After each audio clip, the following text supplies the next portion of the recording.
My question's actually for him as well. Based on your personal beliefs, how did you prepare for playing an angel and kind of a morally gray one at that? Well, I just set all my personal beliefs aside. No, actually, it's been a really interesting role to play.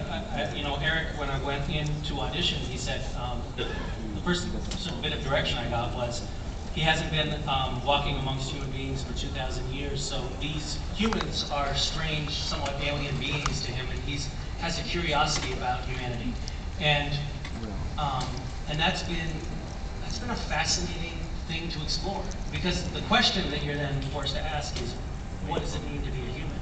And not many roles allow you to explore that so in depth. So that was an answer that didn't really answer your question, but it seemed substantive. I'll take it. Thank you. Hi, my question is for Kirky and the writers. I just wanted to know about the meta episode. What made you decide to do that? Which was awesome. Were you worried about being such a vocal portion of the fandom? Was there anything that you thought too far? No, we just love navel gazing. It was Nancy Weiner, who is our writer's assistant. It was her idea, totally. It didn't come from any of our heads. She showed up one day and wanted to do a Stranger Than Fiction episode in which Sam and Dean find out that they're characters in a book. And then we laughed and said, no, forget it, that's impossible. But it's just one of those stories that kept floating around, and then it was, and this is actually sort of how the writer process works, which is, so we have the idea and we kick it around and we say it's impossible and forget it, and then there's certain ideas you just can't shake. And then it was actually me going into Sarah's office and saying, yeah, but why is this guy writing this book, and is he one of the psychic kids, and I can't figure out why he would do it, and then she said, well, why don't you make him a prophet? Which was Sarah's idea.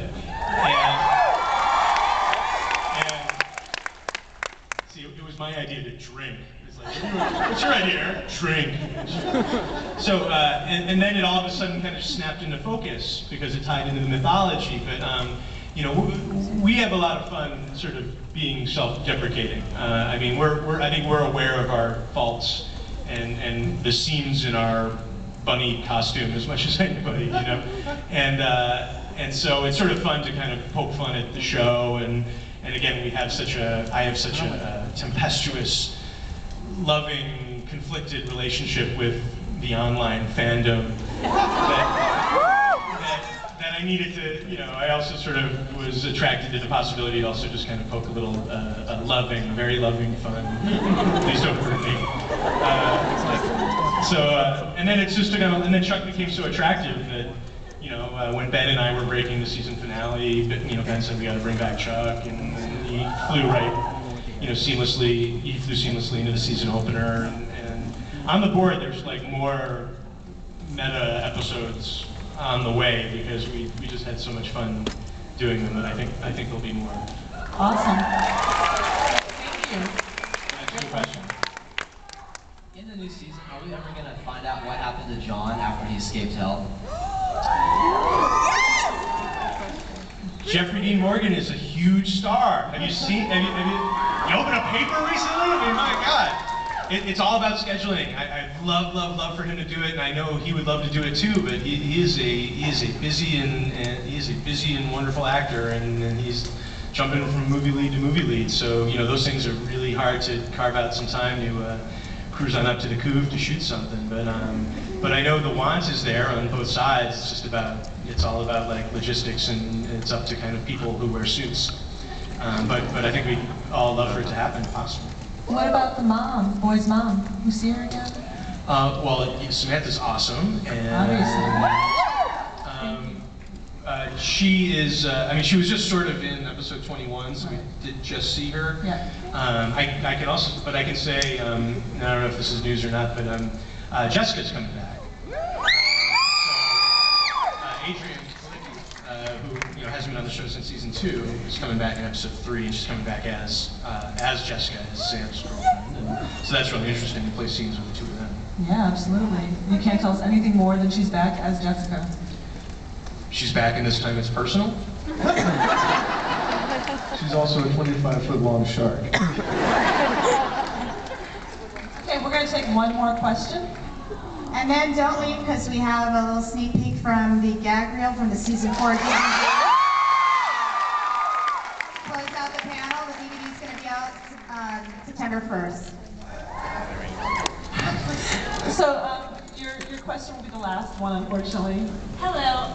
I was wondering if you're ever going to distribute an official soundtrack for the show, because it's one of the best on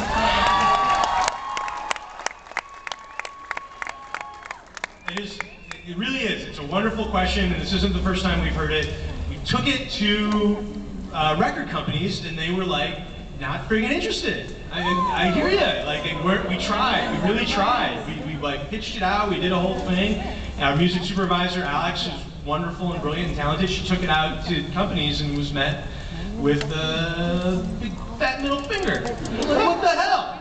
So, you know, we keep talking about maybe at least trying to put together like a playlist on iTunes that people can like sort of like a virtual album.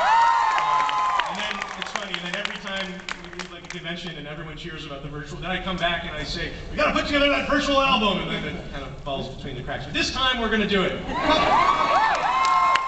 I wanted to. All right, thanks